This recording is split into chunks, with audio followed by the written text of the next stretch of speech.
Call the Board of Selectmen regular meeting to order, March 2nd, 2021. All three selectmen are present.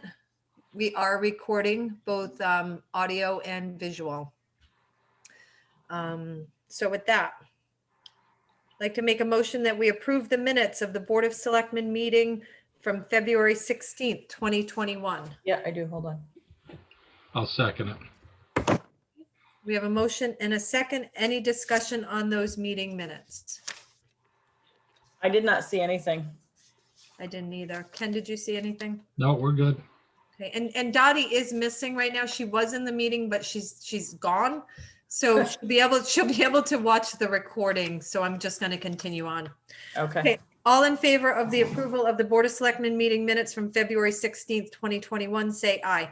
Aye. Aye. Aye. Opposed? That motion passes. Make a motion that we accept the Board of Selectmen special meeting minutes from both February 16th, 2021 and February 18th, 2021. I'll make the motion. I think Amy did. I made the- Oh, I'm sorry.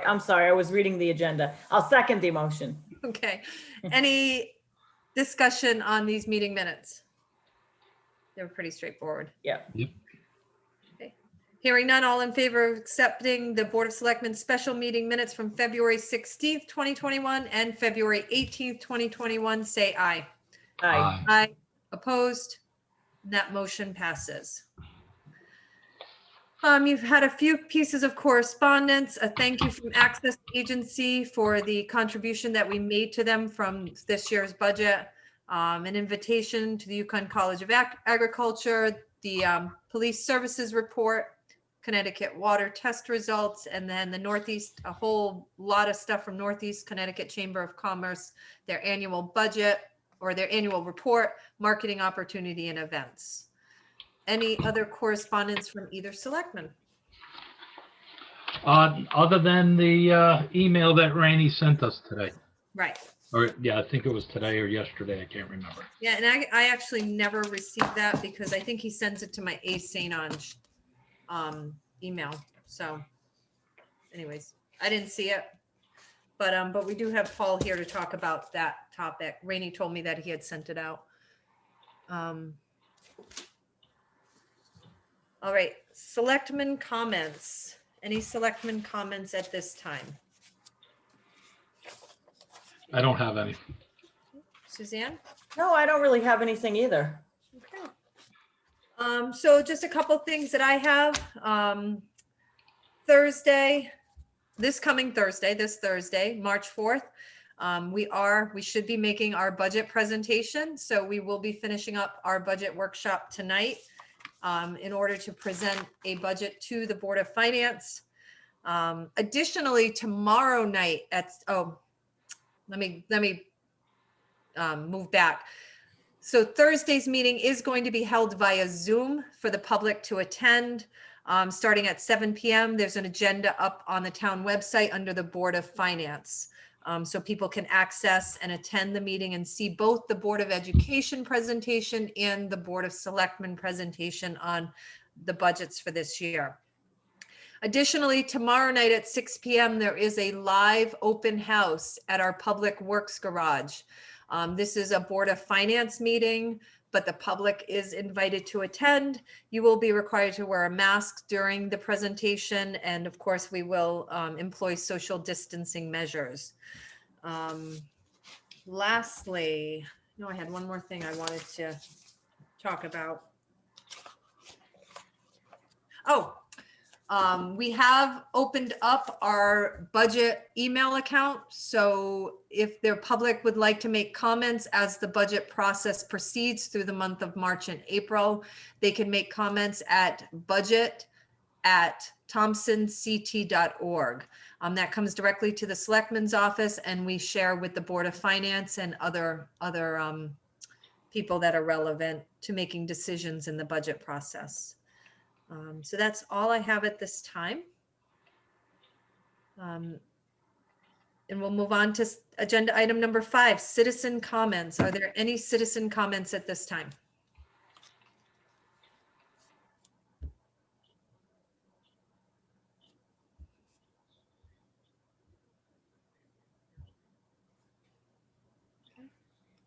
All right, hearing none. Can I also remind everybody that March 9th, I'm sorry, it's a week from tonight, we are having our budget referendum, or not our budget, our referendum on the school roof project again. So get out and cast your vote for that. I almost forgot about that completely. Okay, moving on to agenda item 6. Request for tax abatement, 7 New Road, discussion and possible action. And that is the information that Ken was referring to when he said that Rainey Moran sent out some information. We do have our assessor, Paul Hopkins, on with us tonight to share additional details, since this is a situation that occurred within his office previously. They're just trying to come up with some type of solution. So I will refer to Paul because he's the one with all the knowledge about this. Oops. Hello.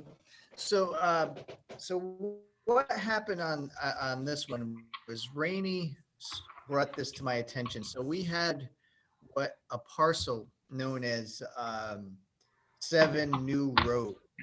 There was a parcel created out of that called 9 New Road, which was simply a mobile home.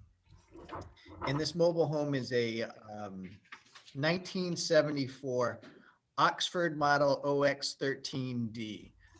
The homeowner of the property, a Kenneth Bennett, passed away about 10 years ago, and the house or the mobile home has been vacant for 10 years. Because the owner passed away, there's been no taxes paid on this property over that span. So Rainey asked me to take a look at it. So what happened was, so an individual sold, the Bennett sold to Kenneth Bennett, the Benoit sold to Kenneth Bennett this parcel, this mobile home that resides on somebody else's property. So that's problem number 1. Problem number 2 is the current condition of that mobile home, as you would imagine after a mobile home being vacant for 10 years, is uninhabitable. I went out and looked at it, and the mobile home is in terrible condition. Rainey had tried to foreclose on this prior, a few years ago, and the advice he got from the attorney was not to do it because of the problem that this is a mobile home that really doesn't have land with it, and it's just sitting on somebody else's property. So as we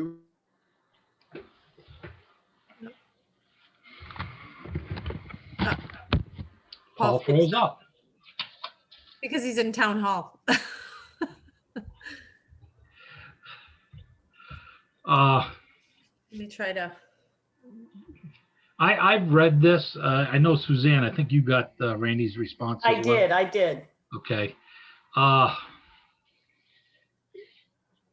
I've got no issue with abating this by any means.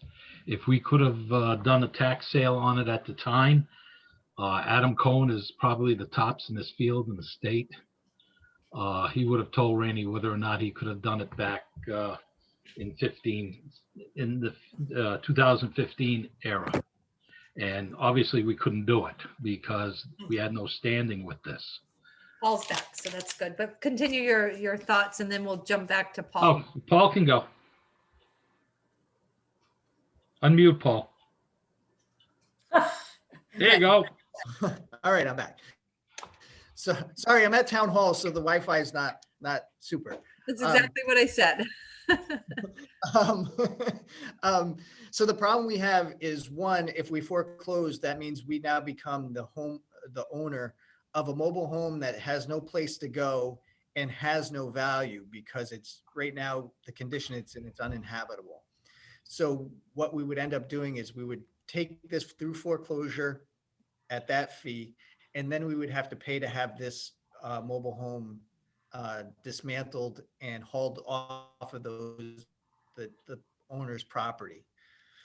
So what has come to fruition is the owner of the land in the house are selling that. And the new owner said if he acquires the property, he will get rid of the mobile home completely and clean that that site up.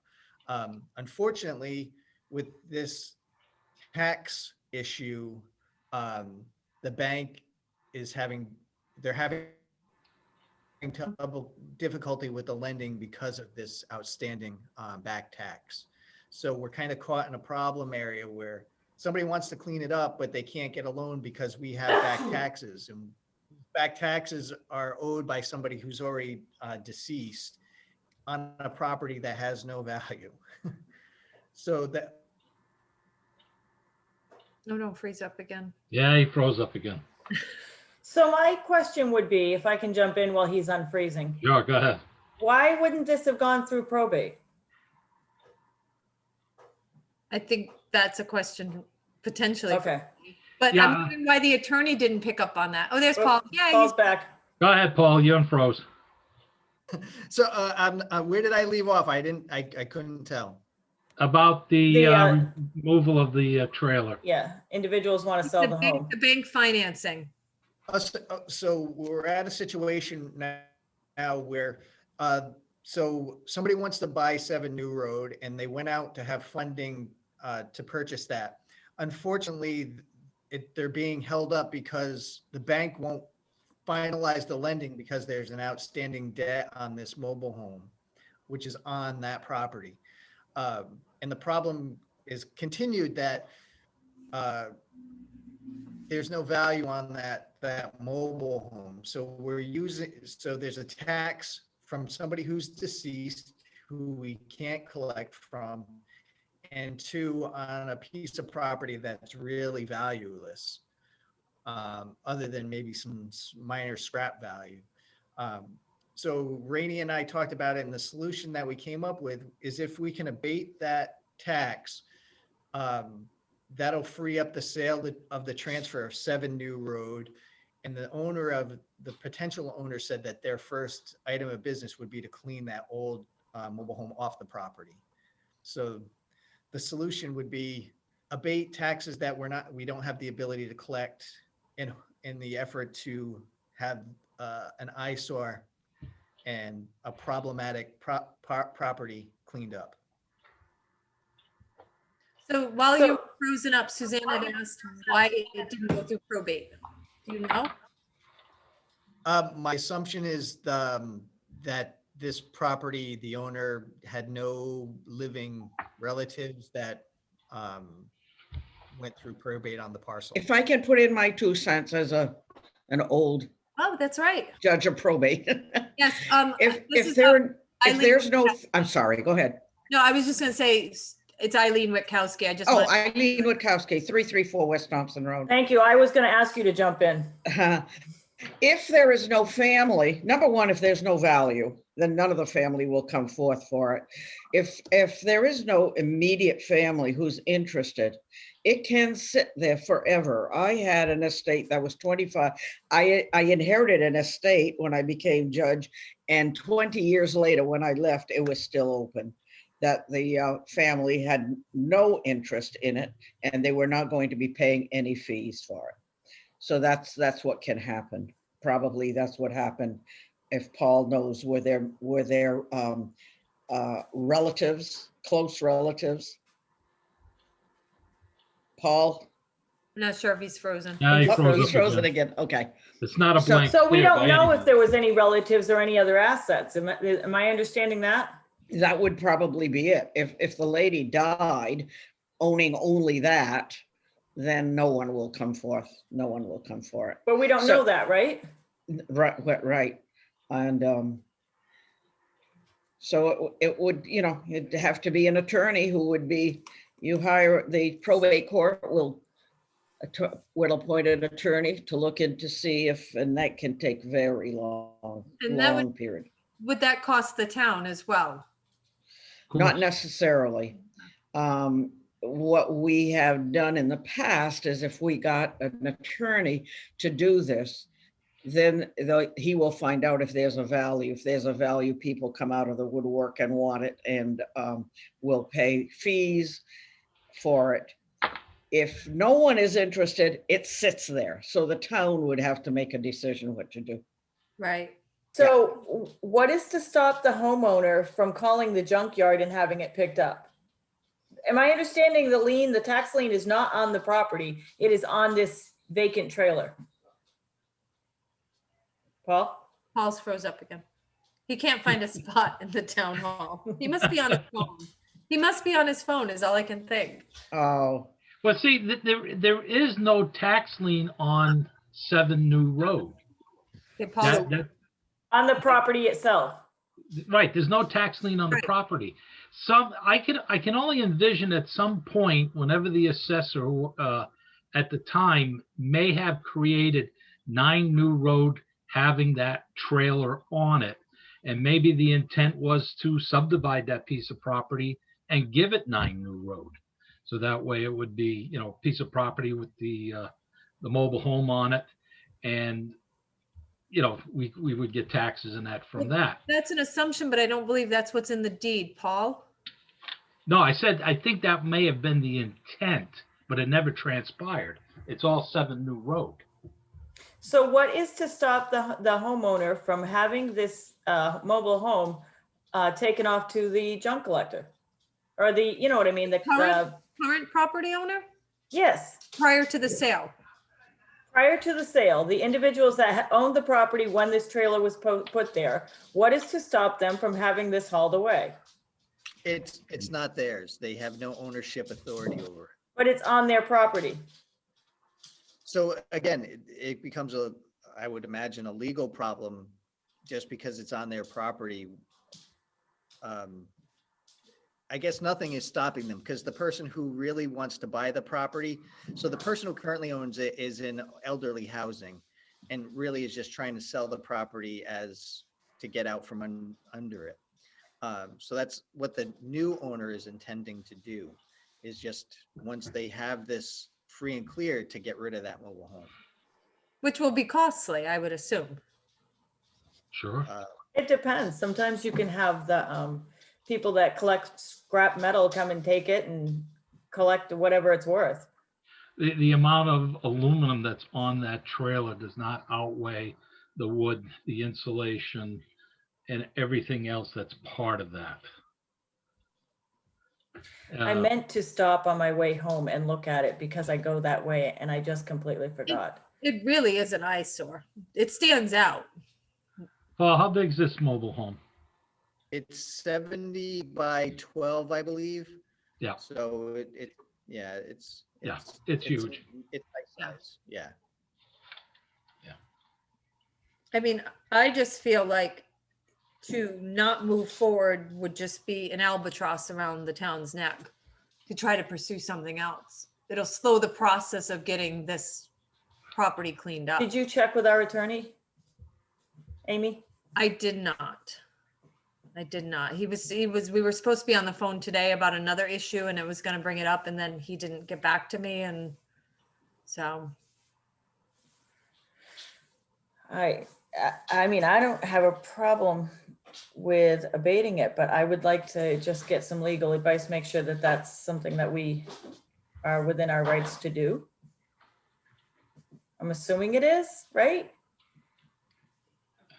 Well, if we had a issue to foreclose on it, Rainey would have done that back in, several years ago. And we would have attempted to get rid of it. And Adam Cohen said, we don't have the right, there's nothing against on it. And 9 New Road doesn't exist, it's 7 New Road.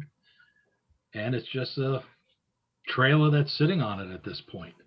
We're stopping the homeowner from, actually the homeowner could probably turn around and file suit against the town for putting a lien against their title, their deed.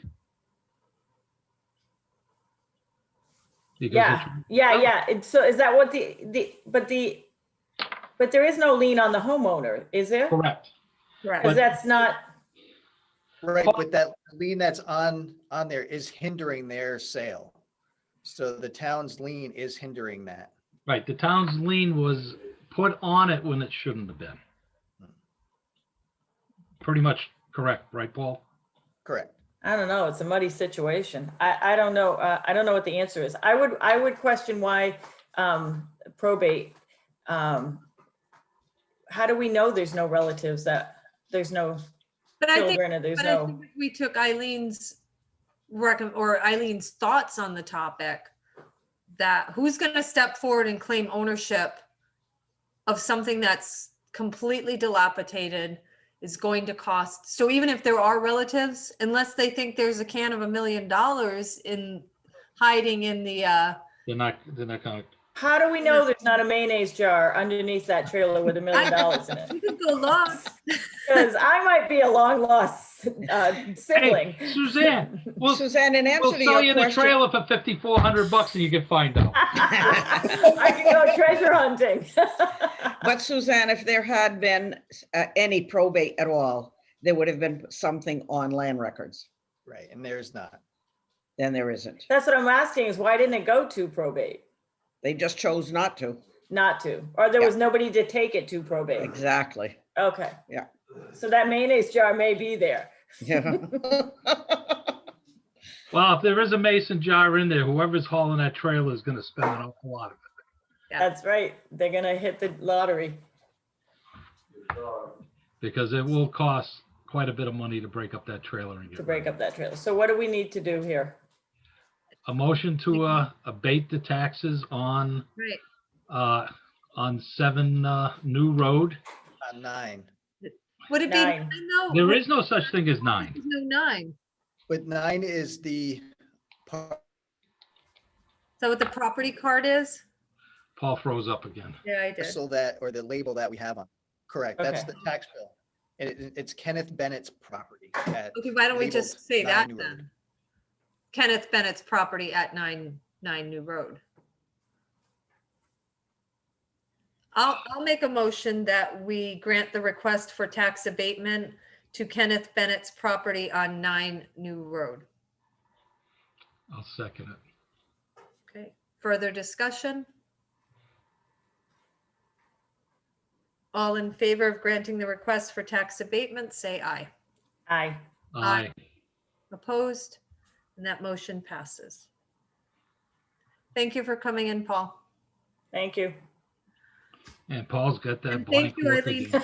And thank you, Eileen, for all your insight. We appreciate it. We're glad you were here tonight. Oh, have a good night. So next, agenda item 7. I'll make a motion that we accept the resignation of Earl Rosebooks as the Zoning Board of Appeals alternate. Second. I'll s- Oh, sorry, Ken. You can And have the Oh, next go one. ahead, go You ahead. can have the next You one. got And that's with regret. Yes. Any discussion on this motion?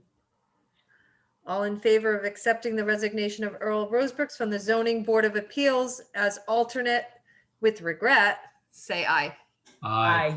Aye. Opposed? All right. That motion passes. Moving on to agenda item 8, the Natchog Epic, and we do have Richard Fries here with us tonight. They're requesting road use for a bike event. So Richard, would you like to share details of the Sure. bike event? Sure. Thanks for having me, Can you guys. tell them? Can everybody hear me okay? Huh? Thumbs up? Yep, we can hear you. Yeah? Okay, great. We had this event totally approved, ready to go for 2020 at the end of March. We all know what happened there. We endeavored to bring it back in August and we just saw fit to not do it again. So this is like that Monty Python and the Holy Grail. We built a castle, it fell down, then we built another castle, and then that one sank in the swamp. But we had one year that was fantastic. It was wildly popular. And yet we looked at this year and we were very careful about changing the format. So I did send along a letter. I do have the general approval of Rich Benoit of the DPW.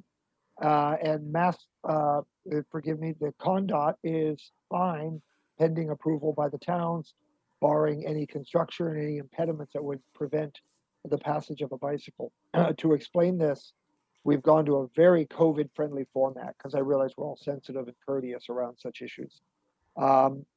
We basically took it from a single day and we changed it into almost a golf format. where we spread it out over 3 days, where you have to sign up for a tea time. The groups are only larger, only 10 or under. Right now, an outdoor event in Connecticut, you can have upwards of 200, but we were erring on the side of caution, being that we are traveling. Some of the people from all over the region. So you will go in 15-minute intervals starting on Friday.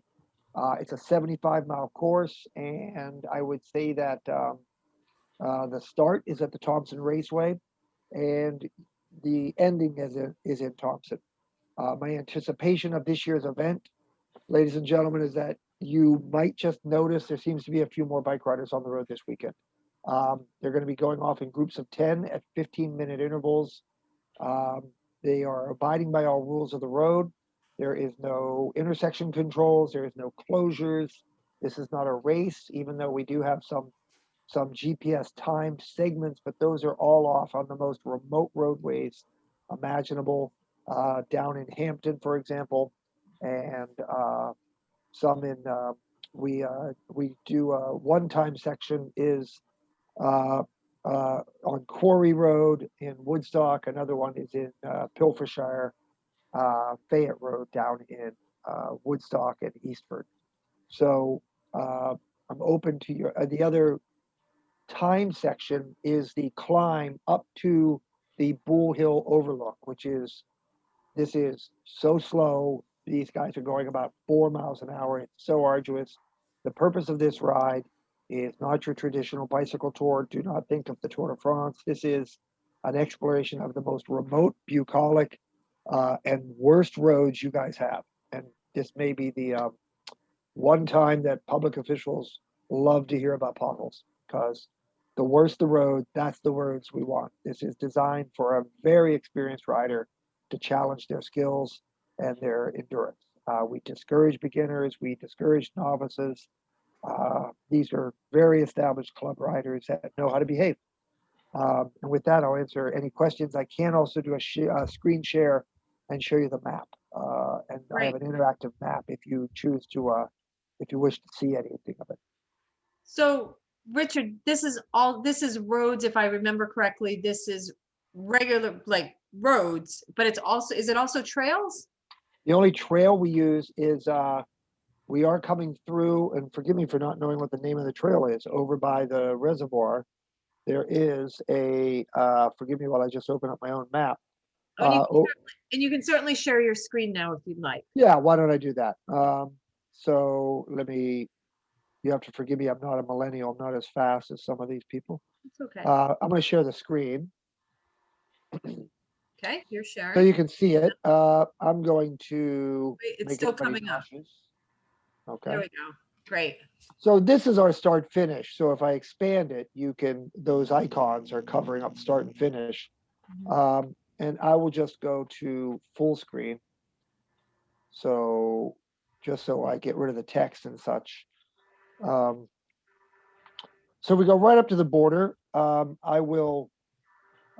We start from Thompson, we go around, and we're going over to this first little section is this dirt section, which is what we call La Cuisinart, because it just chops all the groups up.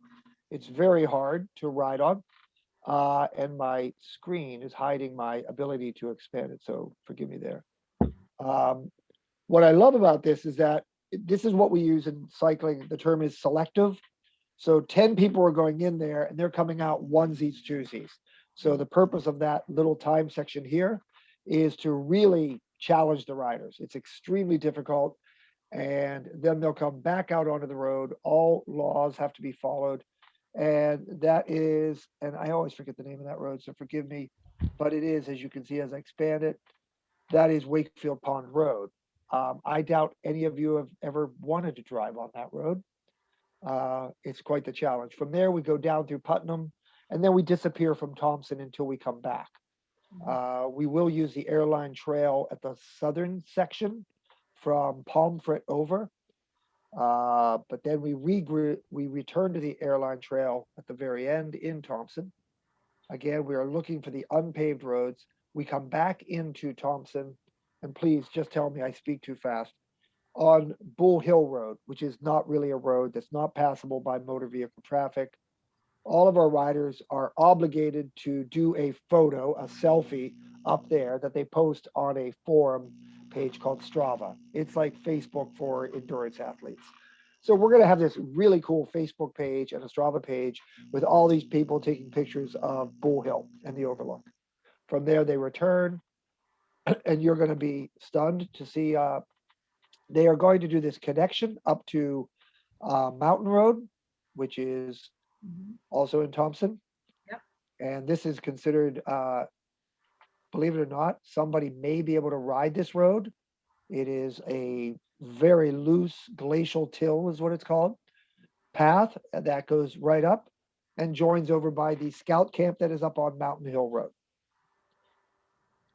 Then I get even, you have to excuse me because I pride myself on not being very kind to these bike riders. From there, they're going to go down through Red Bridge Road and they'll connect to a trail that is kept up by the Quiet Corner New England Mountain Bike Association. So it is regularly used by cyclists. The bicycles we use are sort of heavy duty road bikes. It's a new thing called gravel. And believe it or not, these guys are going to ride that section. Then they reemerge, come back up. They'll come right down through Grosvenordale and head to Plum Road. And can I just tell you, when I first planned on using this section, I was priding myself because it was so incredibly difficult to ride. Well, somebody in your town went and made it totally accessible to get to the airline. So well done. It's a beautiful access to the airline. And then we just go up the airline and come back down through right there through Sunset Hill. I make them do one last little dirt section. Remember, we're trying to find dirt. We're trying to find gravel. And the last little one is Dutton Road. They roll down and they get a cold beer and a sandwich at the Raceway restaurant. And that's it. There is no racing in here.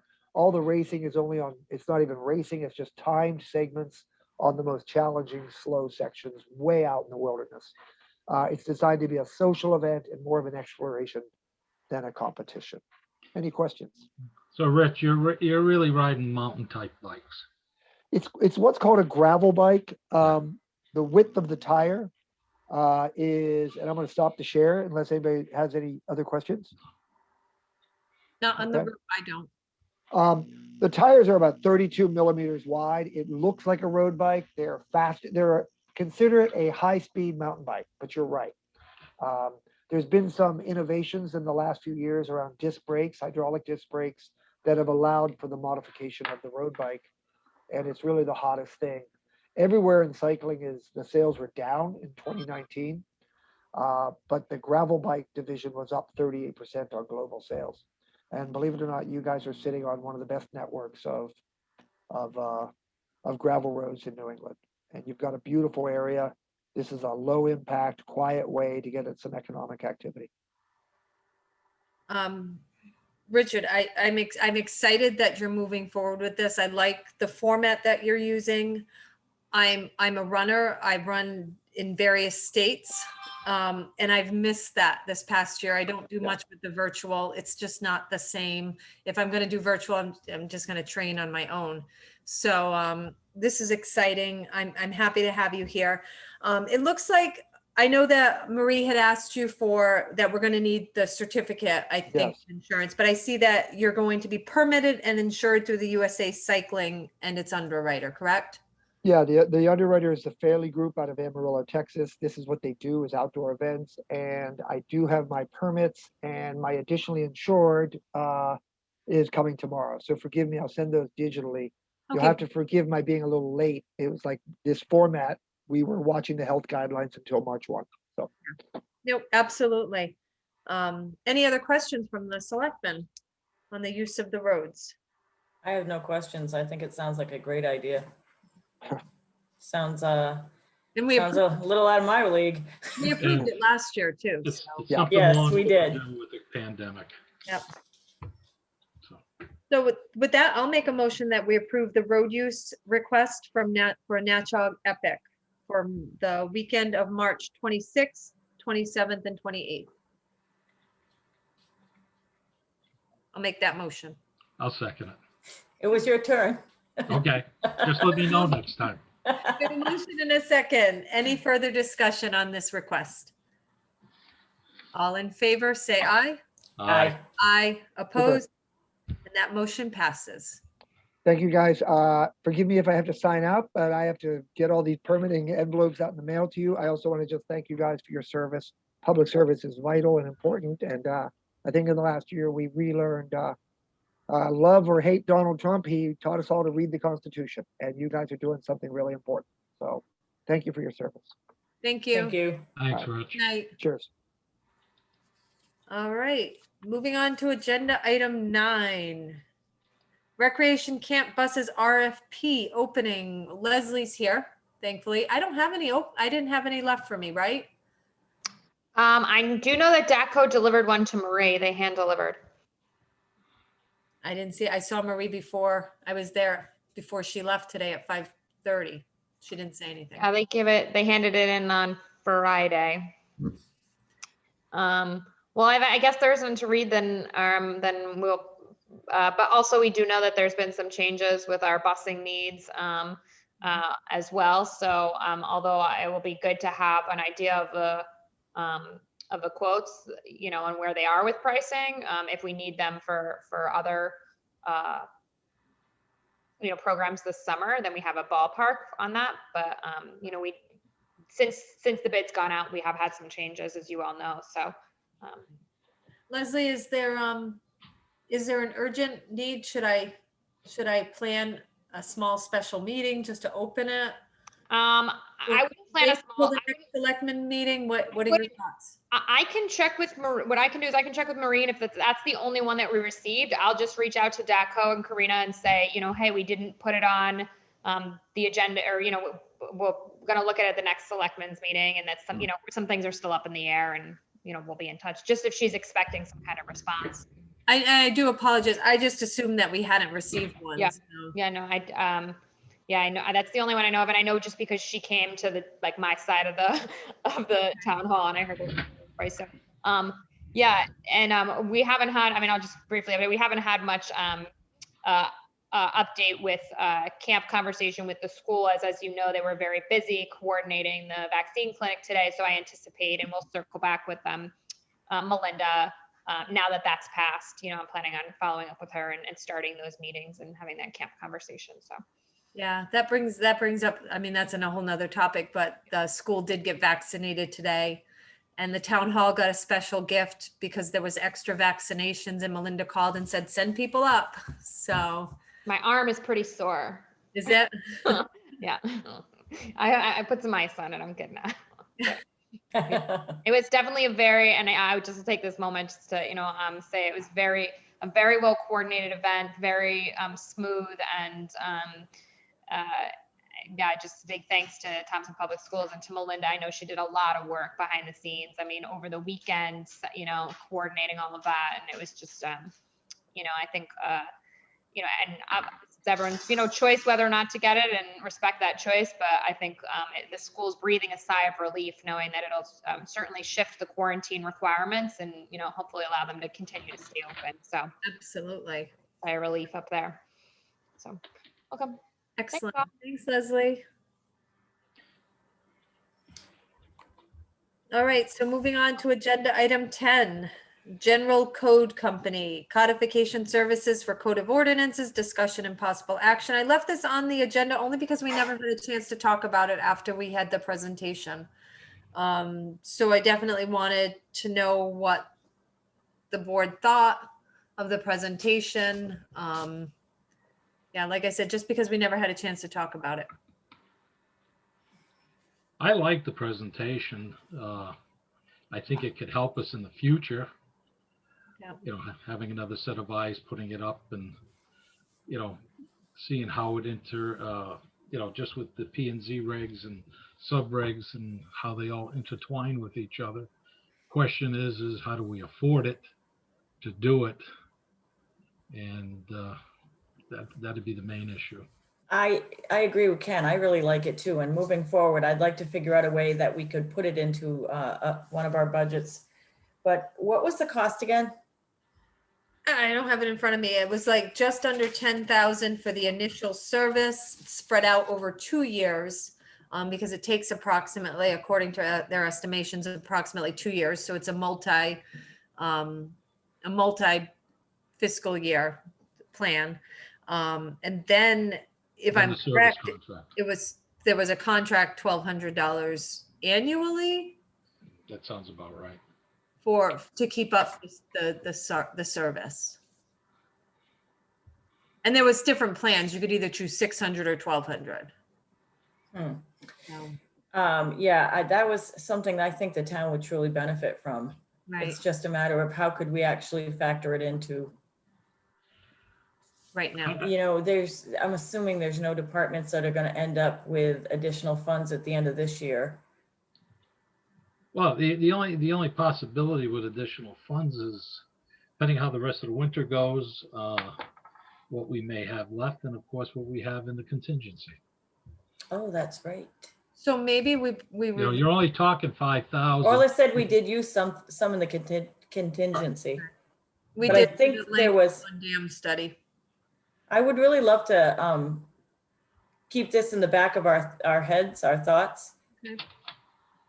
So that Yeah, we this is- could, This is probably something to look at as we get towards the end of the fiscal year to see what we possibly may have left in the budget. yes, and that's where I was going, is to keep I in the like back of our heads so that when we are winding down this fiscal year, that we look to see if we can squeeze out a little bit and put toward this to get this up and running. Yeah, especially being that it would only be for the first year about around 5,000. I Right. like how you're both thinking. I will put it on a calendar to bring up again. And we'll just keep looking into it as a potential.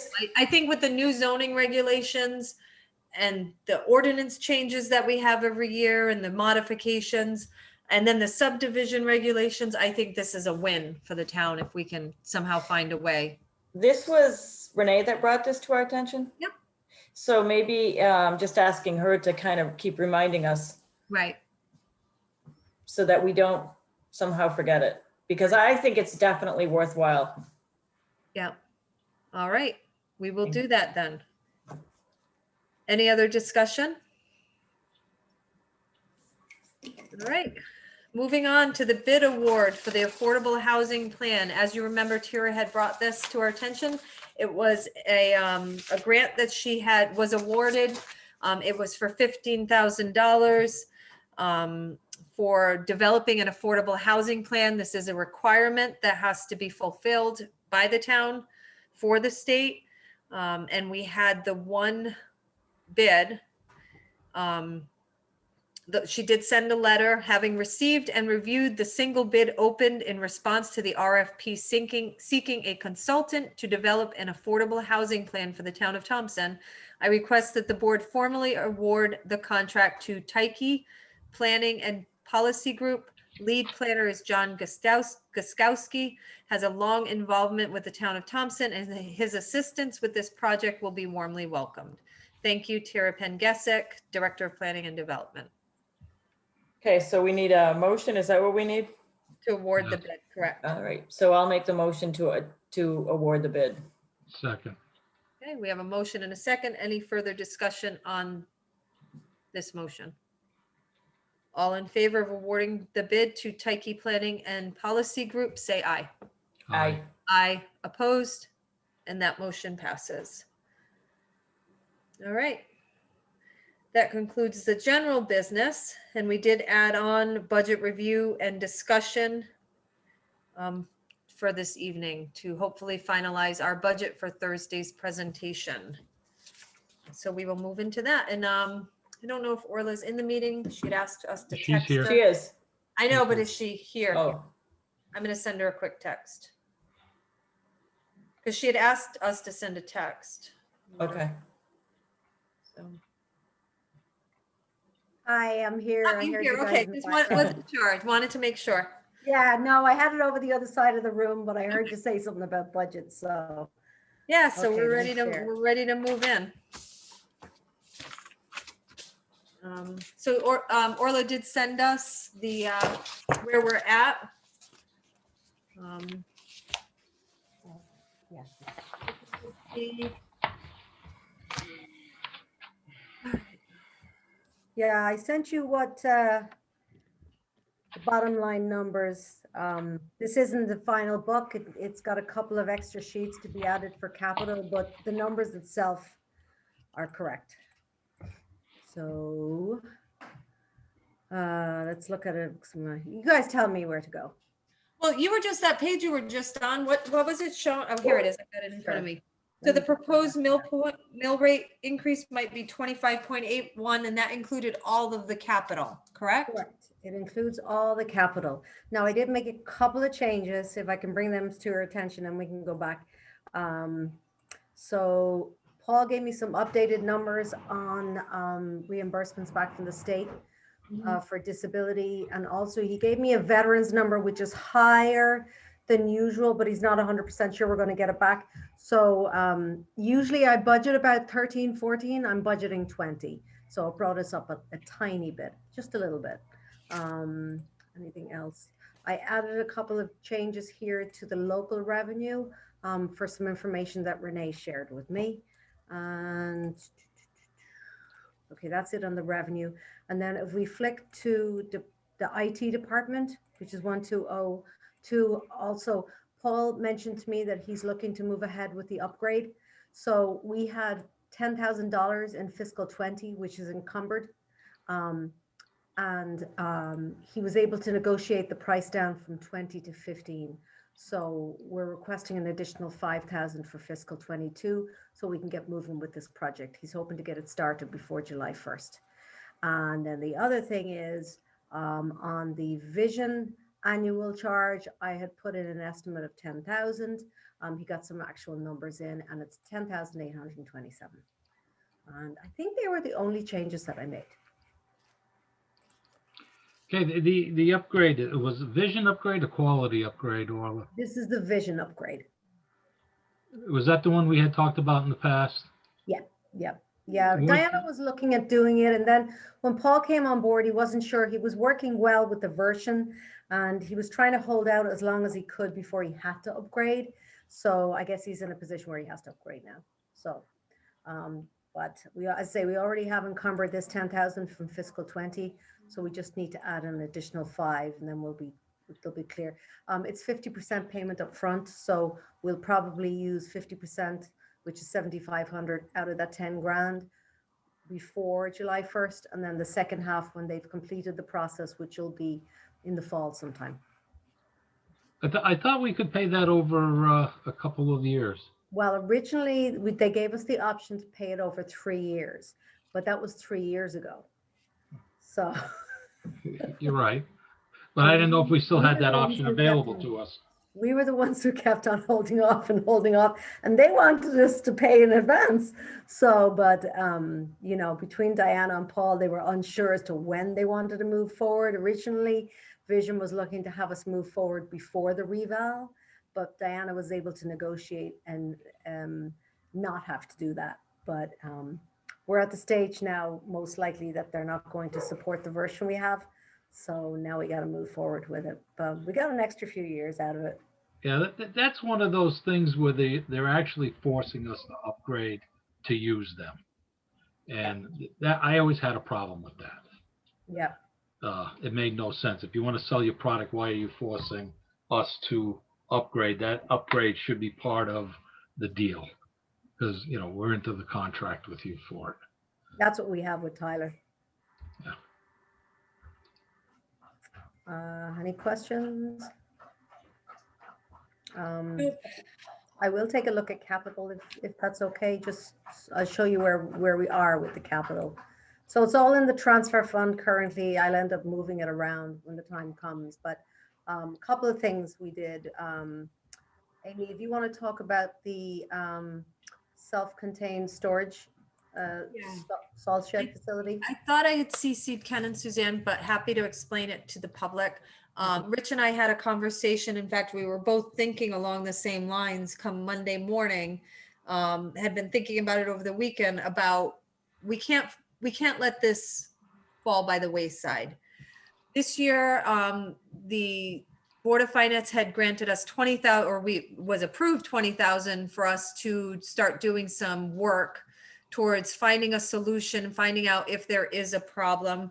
We hired One Earth Environmental, which is owned by Wayne Bugden, who did an in-depth study. He did some tests. He came back with some recommendations. Those recommendations actually include some additional testing of the site potentially, but he also recommended, and I'll just read verbatim, consider constructing a modern salt storage facility that will enable the Public Works Department to store, manage, load, and unload salt entirely within a covered structure, minimizing salt releases into the environment. If a new salt storage facility is planned, the town should consider alternative locations outside of the drainage basins of the public water supply. Several such locations may be available where there is no risk of impacting the well field or private drinking water wells. So that's his best practice suggestion. However, further in his study, he does say that, you know, it's acceptable with some additional testing. So with that information, we want to keep moving forward because we want to be responsible to our environment and to the public drinking supply, the public water supply. So we want to keep moving forward with some additional testing and potentially with some site plans being developed this coming year that will set us up in the position to move forward with maybe some grant writing, just moving forward with building the facility because we know it's a need. So our thought was that, well, if we could bring it back up to the 20,000, ask for an additional 10, because we've expended approximately 9,000, then we can just keep the momentum going. It's something we don't want to forget in the midst of all of the other needs of the town. So I asked Orla and I know I had CC'd you both on it, to add that as a capital request. Yeah, I agree to put it in. We need to continue that. I did find the report quite interesting where his suggestion was, find an alternate site away from the highway garage to do that. And that might be with additional testing, that might become the absolute recommendation. But his findings weren't conclusive that the salt impacts had really increased substantially within the well field. And he's been very adamant about that there is really no data connecting any type of major salt increases. So, and we've only improved our storage practices as far as keeping the load covered, et cetera. So. Yeah, there was still a lot of unanswered questions as to whether some of this is naturally occurring. It could be, with Route 200, Route 12, causing some of the damage just from the state itself. There was no way of clearly pinpointing, but the report did say that the potential was there because of the fact that we're storing salt at the site, and it's not in a self-contained building. So. And it's just very, very important for us to be proactive as a town and not think, well, he said it's not that bad, let's just kind of forget about it. We just have to keep it on the radar and keep taking those baby steps towards getting us where we need to be. Yeah, I'm good with adding it in. Yeah, I'm good. I know, can I hop around or do we want to stay on this? Any other? I don't have anything else. Did we take the 75,000 out of the community ambulance budget and put it there? We did, yes. We took it out, okay. I know I never heard back from John Filchak. They were supposed to get back to me today and it's my fault. I didn't completely follow up. I questioned him on the ridership. Yes. and he was supposed to have Thank you, numbers. Amy. And I didn't get those numbers yet. Okay, Um, so you want to just leave it as is then? I Yeah, think, I that feel could like be we're gonna have to, but however, I really do question the amount of ridership that we have. I mean, Ken, you said that it's pretty substantial? No, I think it's on the low side. Yeah. I think it's something that we can bring up to the Board of Finance as the information comes to us. That's I think so too. Yep. Because that's just such a huge increase. I agree. So, You want me to swing back to that first sheet? The expenses line or revenue or? The difference we have, just so you guys know, is there's an additional $35,000. So when I put the 2.5% in, I had taken into account the Medicare taxes involved. So I'd already built that in based on the 2% for the union staff. So there was only, the bottom line is including the $5,000 additional for the IT and also the $10,000 additional for the salt shed. The net increase is $35,000.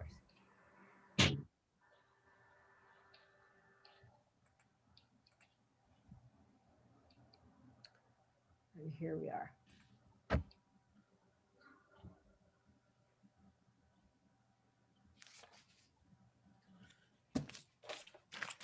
I don't think there was any more changes that we wanted to make to this, if I'm correct. I don't think so. No, I just have a couple of things that I still think that the fire departments, what we consider giving them is too low for what they've been going through with fundraising and the pandemic. That 3,000 doesn't even cover their fundraising for the year. I still recommend going up to the 69,000 and let the Board of Finance make adjustments from there. The ZEO for roughly $1,100 to bring her to, the $25 for the outstanding job she does. We should do it now. Her, the job is not going to change anytime soon. I would have liked to had a little bit better, plan on the HR, but it is a ballpark figure. I am worried about the hours in the selectman's office with the shift over to the highway garage because there's nothing in there. The EDC funding, taking money away from it, we're trying to promote, especially with the branding initiative, and they took a cut last year from their request that we would have honored it and left it in. And of course, the hours in the finance office, raising them to 40 hours. That should also be added in, and we'll deal with it when the Board of Finance goes over the budget. That's all that I have.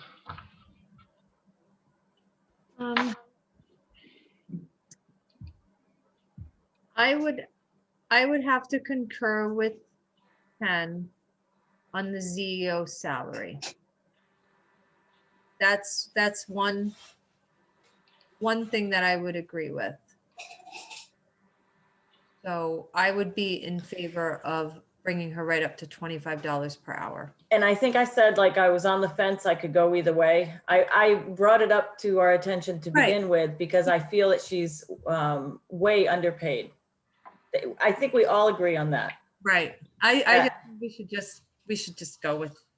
I'm okay with whatever, if you guys want to move forward with increasing it to 25, I'm okay with that. I know she's worth it. I just don't want the Board of Finance to look at that number and reduce it. Right.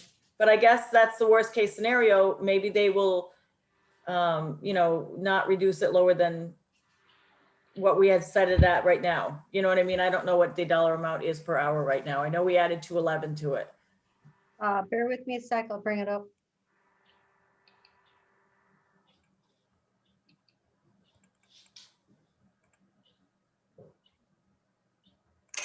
It's up to 2289. Yeah. So I don't have a problem at all with increasing it to 25 an hour. If that's, if that's the consensus, I'm fine with that. Yeah, we're going back to what it was probably five or 6 years ago. Right. And that's good justification. Absolutely. And she does work really Well, I hard. don't even think you need that justification. Look at what she's making per hour with no benefits, doing the job that she's doing. You're right. Yep. I mean, we were just in even thinking that, I guess, it should be 422. Yeah. There we go. Okay. Aside from that, I have no other. Yeah, I don't either. Yes.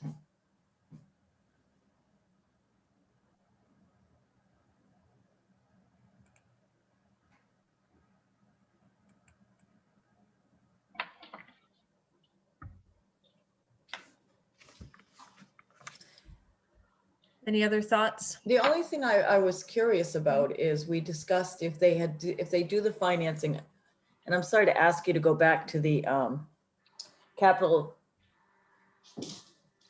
plan again. Yeah. I just wanted to see what the dollar amounts were on And the financing. I just want to look at what the request was on the roll off and the Oh, the total are before the financing. just with the dump, it's the dump truck and the roll off, right? Yes. would- Yep. And that was the total of almost 400,000. Okay. Yeah, 399. Yeah. Yeah, pretty much 400,000. So on the financing, give me a second. I had it on my other sheets.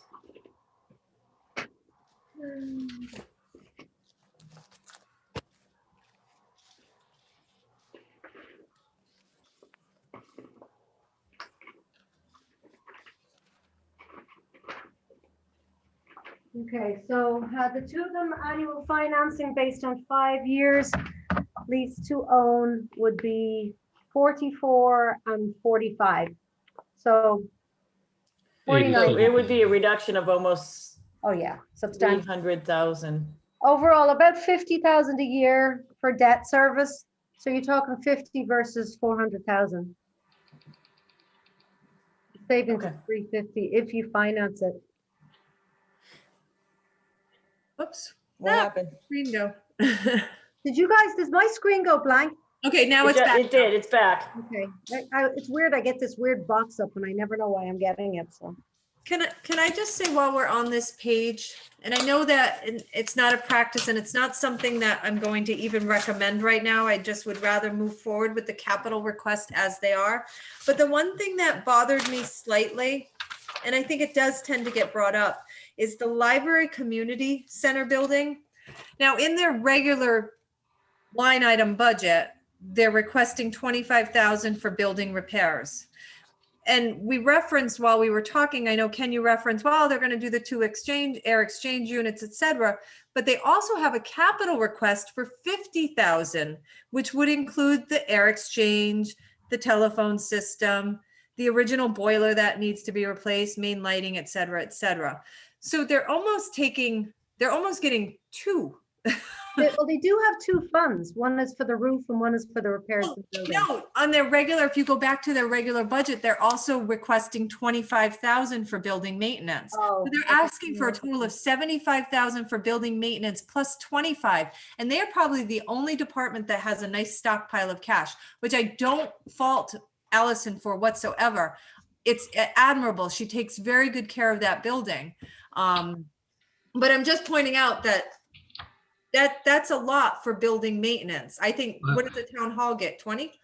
Well, it isn't. If It is going back just a few years when we replaced the HVAC unit, that was in excess of $86,000. But they have a balance in their building repair fund of 57,629. I'm not asking to take it out, but I do think it's important to note that they're requesting a lot and they already have money in the fund of 57,000. And then of course the roof, which needs to be there. But I'm just saying, building maintenance wise, there's quite an excessive amount of cash being stockpiled when other parts of the town aren't as lucky. So it's So what I would say to this, important to point out. Amy, what I would say to this is that this is kind of where the Board of Finance will look at that. Right. But I don't want it to get missed, and I want the public to know that this is the way I feel about it. Okay, I don't want to cut it. It is the Board of Finance's job, and I want to present, and I'm proud to present because it's a very nice building in town, and Allison does a phenomenal job keeping it up. So to her credit, she does do a wonderful job. I'm sorry. I gotta get my dogs. Now, the Board of Finance looks at that every year when we go through Right, right. I know. it, and they make adjustments. So, and I don't want to make an adjustment. I just wanted to make sure that I pointed out something that seemed like I had to point it out. So I personally am comfortable with sending this budget on. I am too. I would make a motion that we move this budget onto the Board of Finance. Is that the right term? So that we approve So we the approve spending plan, the budget for the 21-22 year, 21-22 year. and send it to the Board of Finance, right? That's what you're saying? Yes. I will second that. Further discussion about this budget?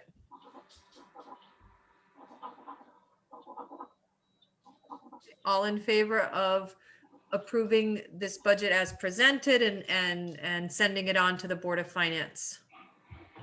Say Aye. Aye. Aye. And I vote no based on my comments of what should have been added to the budget. Where my concerns are. Okay, thank you.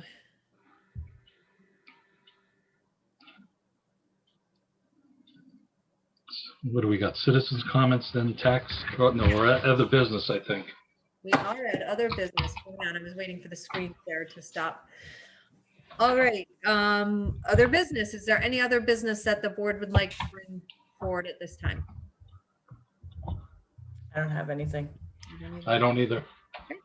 Moving on to agenda item 14, citizen comment. Is there any citizen comments at this time? Feel free to unmute yourself, type in the chat box.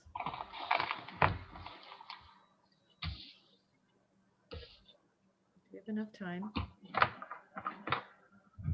All right. Moving on to agenda item 15, tax refunds. There are none. Hey, very good. We Uh, already abated some. Moving on to agenda item 16, I'll make a motion that we adjourn the meeting tonight at 8:08 p.m. I'll second that. We have a motion and a second. All in favor of adjournment, say aye. Aye. Aye. Opposed. This meeting is adjourned, 8:08 p.m. Thank you, everyone. You're welcome. night. Thank you. Good night. Good night.